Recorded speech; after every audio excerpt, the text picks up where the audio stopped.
जब भी आप न्यूज चैनल देखते होंगे या फिर किसी तरह की पॉलिटिकल डिबेट को देखते सुनते होंगे तो आप एक शब्द अवश्य सुनते होंगे, वो है जीडीपी।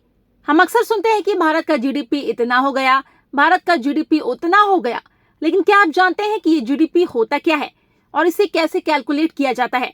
अगर आप इसे नहीं जानते और जानना चाहते हैं तो ये वीडियो आपके काम का है।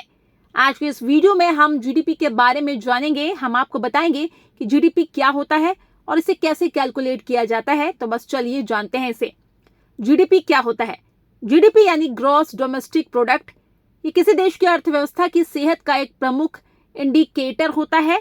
ये किसी देश की बाउंड्री के अंदर एक निश्चित समय में प्रोड्यूस सभी फाइल प्रोडक्ट्स और सर्विसेज का कुल वैल्यू होता है। दूसरे शब्दों में ये बताता है कि एक देश एक साल में कुल कितना सामान और सर्विसेज तैयार करता है। इनमें उन सभी कंपनियों का प्रोडक्शन भी काउंट हो जाता है जो बाहर की कंपनियां होती है। ऐसे में कई बार जीडीपी के डेटा को देश के इकोनॉमी के ग्रोथ से डैनी भी किया जाता है, क्योंकि इसमें एक्स्ट्रा प्रोडक्शन और सर्विसेज भी काउंट हो जाता है। हमारे देश भारत में जीडीपी की गणना सेंट्रल स्टैटिस्टिक्स ऑफिस के द्वारा किया जाता है। ये साल में 4 बार यानी हर क्वार्टर होता है। आइए अब हम जीडीपी की गणना कैसे की जाती है ये जानते हैं। जीडीपी की गणना कैसे की जाती है? जीडीपी की गणना अलग अलग तरीके से की जाती है। आसान भाषा में समझे तो जीडीपी की गणना करने के 3 मुख्य तरीके हैं। तीनों में से किसी तरीके से जीडीपी की गणना की जाती है, तो वहीं कुछ देश तीनों तरीकों को मिलकर भी इसकी गणना करते हैं। आइए इसे जानते हैं। Expenditure approach. इस तरीका में देश के कुल खर्च को जोड़कर जीडीपी निकाला जाता है।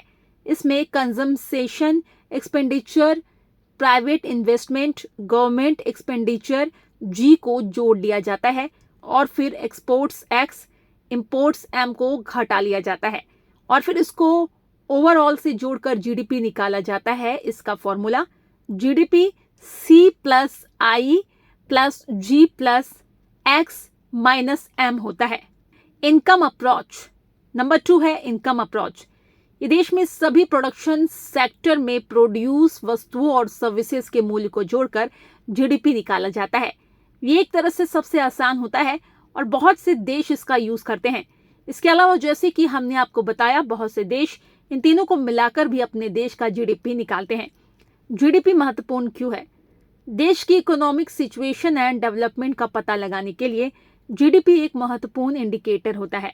इससे हम ये जान पाते हैं कि देश इकोनॉमिकली कैसा परफॉर्म कर रहा है। ये कई तरह से उपयोगी होता है। आइए हम आपको बताते हैं आखिर ये इतना महत्वपूर्ण क्यों है। Measuring economic growth. जीडीपी की तुलना पिछले वर्षों के आंकड़ों से करने से अर्थव्यवस्था की परफॉर्मेंस रेट का पता चलता है। लगातार बढ़ता हुआ जीडीपी इकोनॉमिक डेवलपमेंट का संकेत देता है, तो वहीं घटता हुआ जीडीपी हमें बताता है कि देश आर्थिक तंगी की ओर बढ़ रहा है। देश की तुलना करना। जीडीपी का उपयोग विभिन्न देशों की अर्थव्यवस्थाओं के परफॉर्मेंस की तुलना करने के लिए किया जाता है। इससे ये पता चलता है कि कौन सा देश आर्थिक रूप से अधिक मजबूत है और कौन नहीं।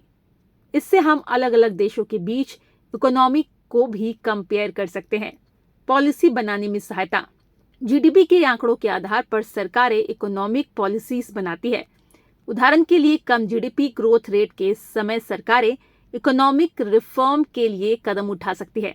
निवेश आकर्षित करना। हाई जीडीपी वाले देश फॉरेन इन्वेस्टर्स के लिए अधिक अट्रैक्टिव होते हैं। इससे देश में रोजगार के अवसर बढ़ते हैं और अर्थव्यवस्था को स्पीड मिलती है। इससे इन्वेस्टर ये समझ पाते हैं कि कौन सा देश कैसा इकोनॉमिकली परफॉर्म कर रहा है। Limitations of GDP.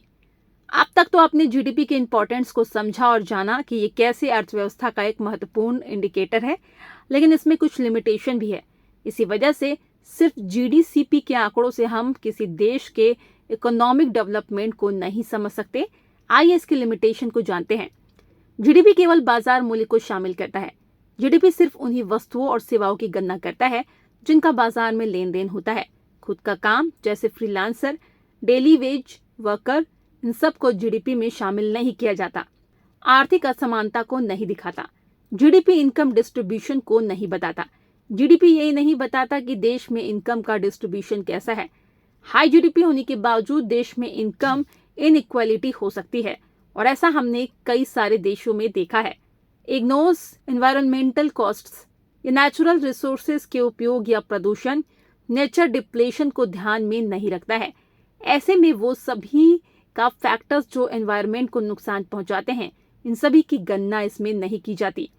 Other economics indicators, अर्थव्यवस्था की स्थिति को समझने के लिए जीडीपी के साथ कई अन्य इंडिकेटर का भी यूज किया जाता है। इसमें जीएनपी प्रमुख है, जिसका मतलब ग्रॉस नेशन प्रोडक्ट होता है।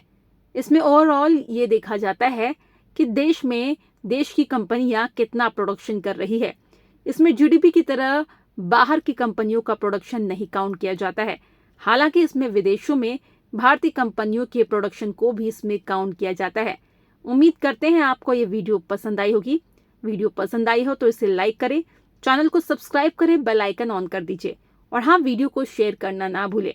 कमेंट में बताएं आप और किस बारे में जानना चाहते हैं। मिलते हैं आपसे अगले वीडियो में। Thanks for watching.